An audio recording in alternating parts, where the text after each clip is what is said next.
मरियम नवाज के वकील अमजद परवेज के दलाइल। अमजद परवेज ने कहा कि एक्सपर्ट की राय कभी बुनियादी शहादत नहीं होती। मजीद तफसीलात जानते हैं आज न्यूज के नुमाइंदे आसिफ नवीद से। जी आसिफ, मजीद बताइएगा, उन्होंने अपने दलाइल में मजीद क्या कहा? देखिए, इस्लामाबाद हाई कोर्ट में एवन फील्ड रेफरेंस में सजा के खिलाफ मरियम नवाज और कैप्टन सफदर की दरख्वास्तों पर समाअत हुई। Divisional bench justice Mohsin Akhtar Kiyani और जस्टिस आमिर फारूक को अपनी डिवीजनल बेंच ने इसकी समाअत की। जिस वक्त समाअत का आगाज हुआ तो जो अमजद परवेज हैं, मरियम नवाज के वकील, उन्होंने कहा कि मैंने अदालती मामले के लिए पेपर वर्क तैयार किया है, जिसमें मैंने रॉबर्ट रेडले से मुतल्लिक की दो सफात पर मुश्तमिल रिपोर्ट तैयार की है कि एक एक्सपर्ट की राय जो है इस केस में बुनियादी शवाहिद के तौर पर ली गई है, जबकि एक्सपर्ट की जो राय होती है उसको शवाहिद के तौर पर नहीं लिया जा सकता, कभी भी बुनियादी शवाहिद नहीं माना जा सकता और महज एक एक्सपर्ट की राय पर सजा नहीं दी जा सकती।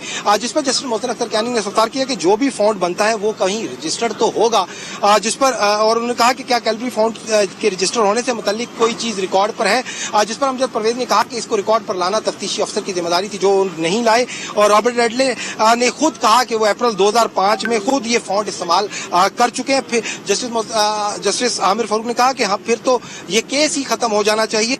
वो एक्सपर्ट नहीं तो फिर उनके शवाहिद को किस तरह उसको बुनियाद बनाकर जो है केस को आगे बढ़ाया जा सकता है। ट्रस्ट डीड दुरुस्त है तो इसका असर क्या पड़ता है, ये सवाल किया गया जस्टिस मोहसिन अख्तर कियानी की जानिब से, जिस पर अमजद परवेज एडवोकेट ने कहा कि कोई असर नहीं पड़ता, इसका कोई भी फायदा नहीं उठाया जा सकता। प्रॉपर्टी इस फैमिली की है और की थी, इसमें इसी में रहनी थी और उसको आगे फरोख्त भी नहीं किया गया और मरियम नवाज ना कभी वहां रही और ना कभी उन्होंने उसका किराया लिया।